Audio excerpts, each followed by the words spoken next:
Myles Garrett is putting together a defensive season for the ages, but it might all be for nothing. As the Browns fight to stay in the playoff picture, their offense, led by a struggling Dillon Gabriel, can't keep up. And while Garrett breaks records on one end, Shedeur Sanders remains benched on the other, caught in a tug-of-war that has little to do with football.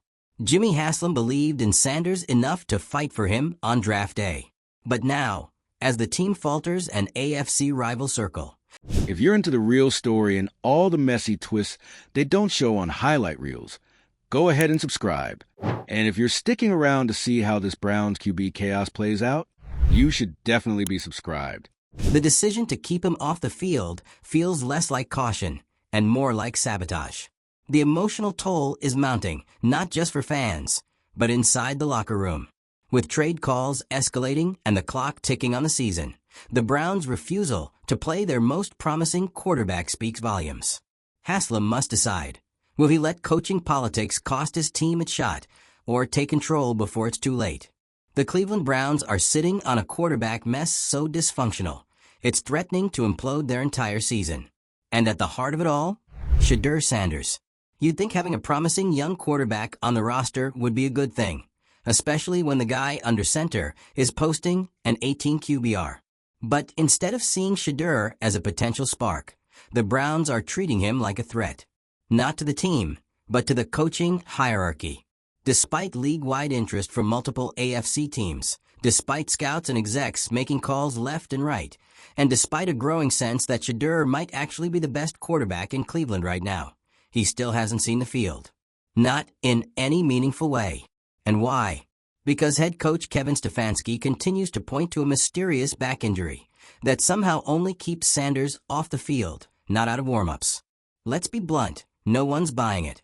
This whole injury excuse feels more like damage control than player management.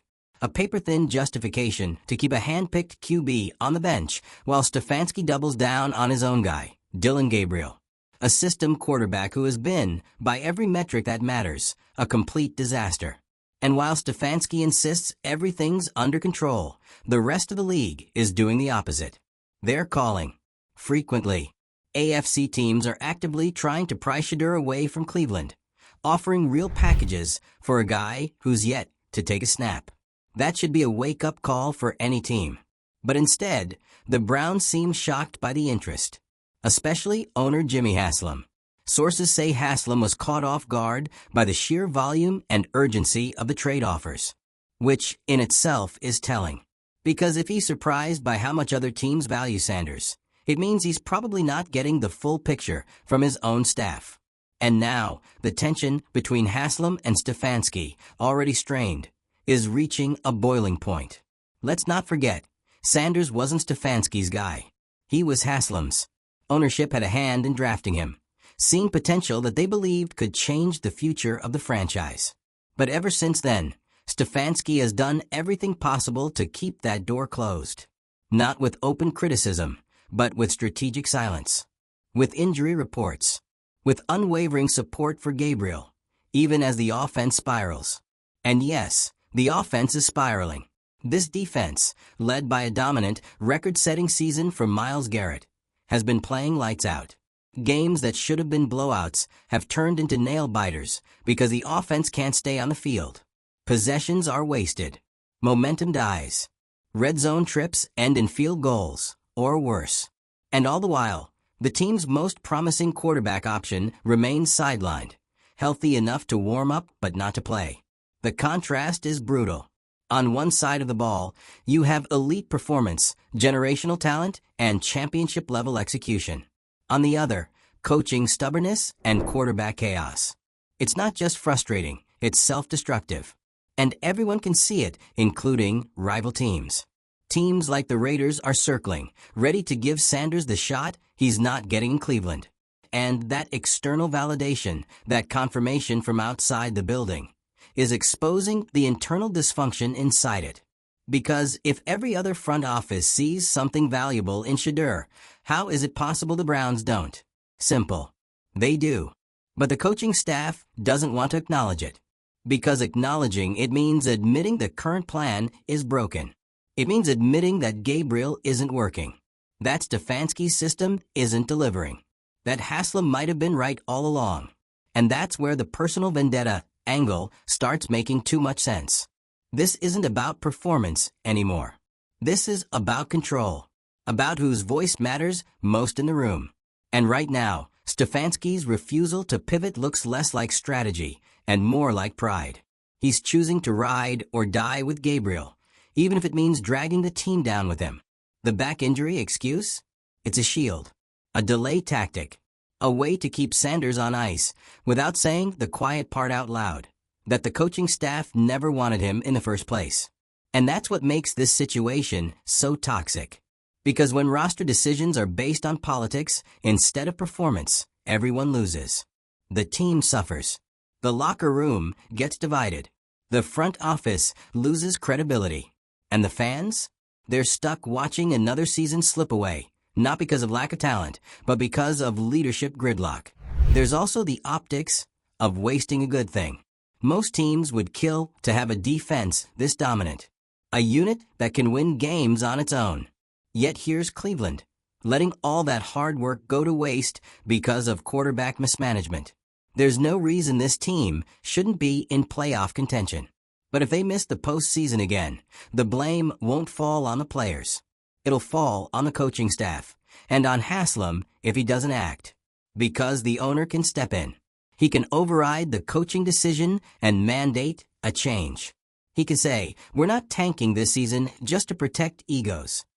But doing that risks an open power struggle. And that's the dilemma. Does Haslam force Stefanski's hand and risk alienating his coach? Or does he let the dysfunction continue and risk losing the season? And Sanders, with it? If he does nothing and Sanders gets traded, the backlash will be swift. If Shedeur goes elsewhere and becomes a starter, if he shows even a fraction of the potential teams believe he has, the Browns will be roasted. Rightfully so. You don't let young quarterbacks walk unless you're absolutely certain they can't contribute. And no one in Cleveland can say that with confidence. Because no one's even tried. That's what's so maddening. This isn't about giving Sanders the franchise keys. It's about giving him a shot. One game. One start. One real chance to prove if he can keep the offense moving and protect a defense that's already doing the heavy lifting. Instead, we get silence. Excuses. And every week that passes, more interest builds around a player Cleveland seems determined to ignore. So what now? The bye week is the last real window. If there's ever a time to make a switch, to reset, to save face, and potentially save the season, it's now. The team gets a fresh break, a new game plan, and a decision to make. Run it back with Gabriel and pray for a miracle, or turn to Sanders and see if there's actually something there. It's not a gamble. The gamble is staying the course. And the fallout from that decision is already creeping in. The front office is reportedly split. Haslam is frustrated. Fans are livid. And the locker room? You better believe they're watching every move. Nothing divides a team like seeing talent get ignored for political reasons. This whole situation is a cautionary tale in real time. When ownership, coaching, and player development aren't aligned, you get chaos. And in a league where every game matters, chaos doesn't just cost wins, it costs careers. Stefanski has a decision to make. Haslam has a choice to make. Sanders? He's already made his. He's waiting. The question is whether Cleveland realizes what they have before someone else takes him off their hands. The league has already shown their hand. They want Sanders. They're not waiting. They're dialing in with offers that are only getting more aggressive. And Cleveland? Still acting like the phones aren't ringing. The irony is suffocating.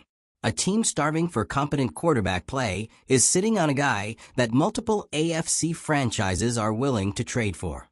The league sees potential, but the Browns see politics. If they don't act now, it's going to cost them. So what do you think?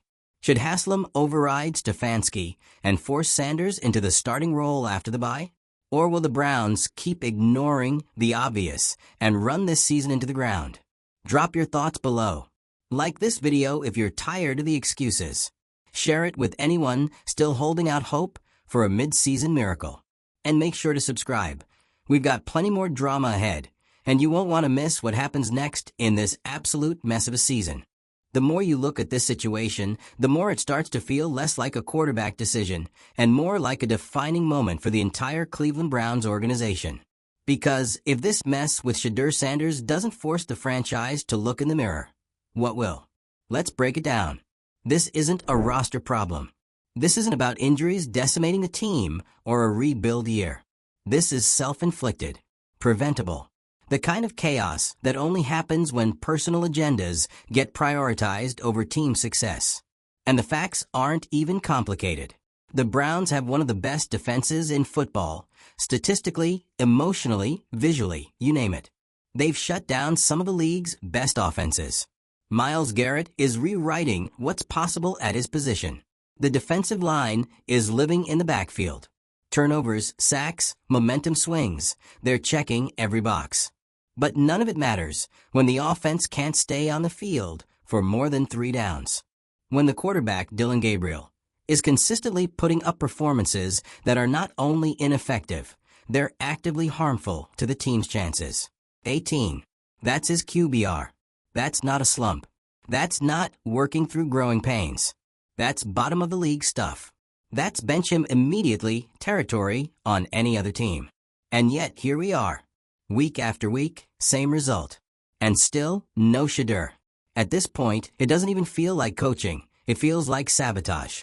Kevin Stefanski's refusal to even give Sanders a chance goes beyond football logic. It's not about protecting a rookie from pressure. It's not about development. It's not about strategy. It's about control. It's about a head coach who doesn't want to be proven wrong, who doesn't want to acknowledge that the quarterback ownership backed might actually be the right call. And yes, that dynamic, Haslam versus Stefanski, is now center stage. This is no longer just a sideline decision. This is a front office fracture, and everyone can feel it. Haslam wanted Sanders. That's well documented. And now, while Sanders sits unused, teams from around the AFC are actively trying to trade for him. The phone is ringing off the hook. Teams see the potential. They're not even waiting for him to touch the field. They already know he's a better option than what they have. And Haslam? Reportedly stunned. Not just by the trade interest, but by how far this has gotten without a single course correction. Because what do you say when half the league wants your backup quarterback, and your coach is still pretending he's unavailable? You say something. You do something. But so far, silence. And the longer that silence continues, the worse this gets. Because the rest of the locker room sees it. The defense sees it. The fans definitely see it. The credibility of the coaching staff is eroding by the day. The trust in leadership is cracking. The worst part? The Browns don't need Shedeur Sanders to come in and be a superstar. They just need him to be functional. Move the ball. Avoid killer turnovers. Convert 3rd downs. That's it. That's all it would take for this defense to turn games into wins. And still nothing. The bye week was supposed to be the turning point. The moment to regroup, reassess, maybe hit the reset button before things spiral. Instead, the Browns have doubled down on dysfunction. Stefanski has stuck to his story, stuck with his guy, and stuck Sanders in limbo. Meanwhile, the trade deadline is here. And if Sanders gets moved, especially to a division rival, it's not just going to be a bad look. It's going to be a full-blown disaster. Because once he's gone, he's gone. If he shines somewhere else, there's no walking that back. No, we always believed in him spin. The Browns will have to wear that failure publicly, loudly, and for a long time. And let's not pretend it's some impossible fix. The Browns aren't being asked to fire coaches or blow up the roster. They're being asked to start the better quarterback. That's it. Start the guy other teams are begging to trade for. Start the guy who was throwing comfortably during warm-ups, back injury and all. Start the guy your owner backed in the draft. Instead, the coaching staff has chosen to risk an entire season just to prove a point. And if you're a Browns fan, how do you even process that? How do you watch this team waste a championship-caliber defense because your head coach can't let go of his preference for system guys? And here's what's even more uncomfortable to talk about. This could break the franchise. Not permanently, not in some overdramatic burn-it-all-down way, but in the subtle, long-lasting way where trust erodes across the board, where free agents take a second look before signing, where the locker room starts to splinter, where the defense quietly starts wondering why they're giving 100% when the offense refuses to meet them halfway. These things build. And if the Browns lose Shedeur Sanders, either through a trade or through mismanagement, they don't just lose a quarterback.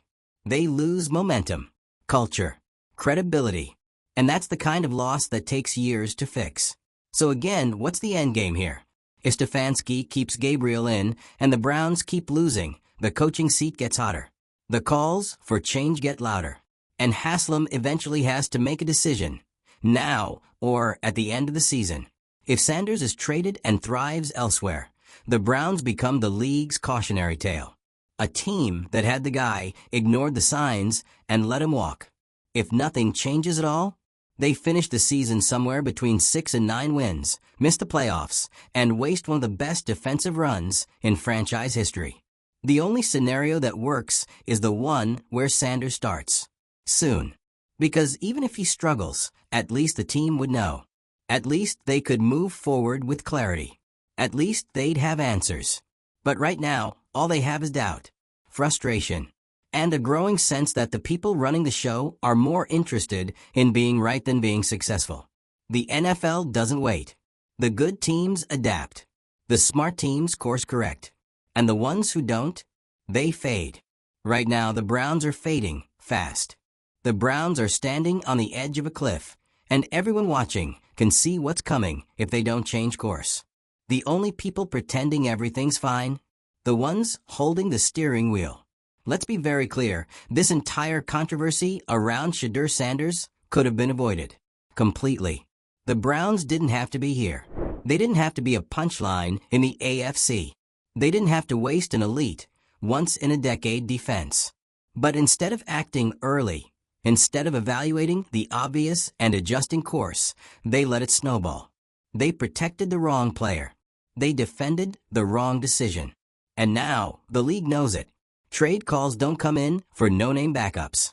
They come in for players other teams believe in. And Sanders? He's drawing calls from multiple AFC teams. That's not just interest, that's leverage. That's value. That's the league telling the Browns, hey, if you won't use him, we will. And if that doesn't shake the building to its core, what will? Haslam's reported reaction, shock, frustration, maybe even betrayal, is completely justified. Because this isn't just about being blindsided by the market. It's about realizing that the people you've trusted to manage your franchise are actively sitting on something other teams are willing to fight for. And instead of building around it, they're burying it. Let's not downplay this. Kevin Stefanski is coaching like it's his team, not Cleveland's. He's operating like he has final say, even when that say is clearly costing the team wins. The refusal to start Shedeur, especially while Gabriel continues to flounder, feels personal. The numbers aren't debatable. The performance isn't defendable. And yet, the system remains untouched. You want to talk about team first? Show me where loyalty to a failing quarterback helps a locker room believe in a playoff run. Show me how calling a young QB injured while letting him throw pre-game inspires confidence. Show me how doubling down on losing makes a team believe their coach is serious about winning. Because right now, nothing Stefanski's doing screams team first. It screams ego. It screams stubbornness. And it screams a quiet war between coach and owner that's now spilled into full public view. And this timing couldn't be worse. The Browns are headed into a pivotal stretch. The Jets game, the trade deadline, the second half of the season, all of it matters. Every win is critical, and every loss carries the weight of missed opportunity. This defense cannot carry the dead weight of poor quarterback play forever. At some point, the cracks start to show. Fatigue sets in. Frustration builds. And then it breaks. You can feel that tension already. The locker room isn't stupid. Players know when someone isn't being given a fair shot. They know when politics are at play. And it doesn't take long for that kind of thing to turn into full-on resentment. Defense versus offense. Coach versus front office. Star players wondering if their efforts even matter when leadership is this misaligned. That's the real danger. Not just the record, not just the standings, but the culture. Winning franchises protect the locker room at all costs. They reward performance. They recognize talent. They don't let internal egos compromise external results. Right now, Cleveland is failing that test. Publicly. And the longer it goes, the harder it'll be to recover, even if they try to course correct later. Let's say they keep Gabriel in for another 2 weeks. Let's say the offense continues to underwhelm, and the defense starts to falter. Let's say Shedeur is traded right before the deadline, maybe to a team like the Raiders, who give him a real shot. What happens when he plays well? What happens when he starts winning? What happens when that team makes a playoff push? Cleveland becomes the cautionary tale. The team that had the guy. The team that couldn't manage talent. The team that let internal drama tank a potential playoff season. And maybe that's what it takes for change to finally come. Maybe Haslam has to see the damage firsthand before stepping in. But here's the thing, he still has time. Not a lot, but enough. Enough to override Stefanski. Enough to say, this isn't working. Play the kid. Enough to pull Sanders off the trade block, squash the politics, and let football decisions be made for football reasons. If Shedeur Sanders is truly injured, fine. Let the medical team confirm it. But if he's not, if this is just an excuse to delay the inevitable, then the organization owes it to itself, to its fans, and to its players to come clean and make the change. Because the alternative is unacceptable. The alternative is another lost season, another squandered defense, another talented quarterback walking out the door because the adults in the room couldn't get on the same page. And let's not forget the fans in all of this. Browns fans have been loyal through everything. The losing seasons, the coaching changes, the quarterback carousel. They finally get a team with a top 5 defense, a roster full of potential, and a quarterback waiting in the wings. And this is what they get? An internal standoff over who gets to be right. Fans are watching every move. They're not stupid.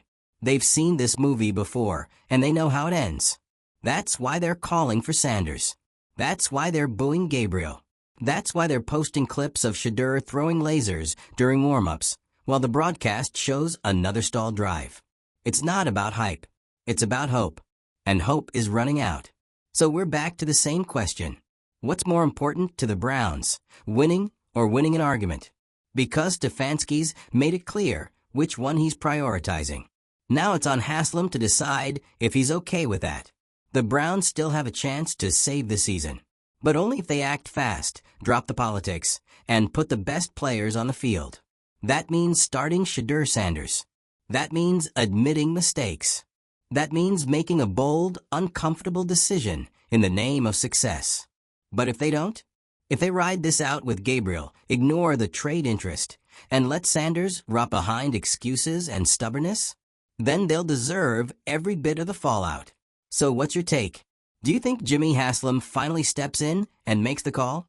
Should Stefanski be held accountable for how this is being handled? And if Sanders is traded, will Browns fans ever forgive this front office? Drop your thoughts in the comments. Hit the like button if you've had enough of this mess. Share it with every Browns fan who's watching this unfold with the same frustration. And subscribe for more as this situation heats up, because whether this ends in a breakthrough or a meltdown, it's going to leave a mark.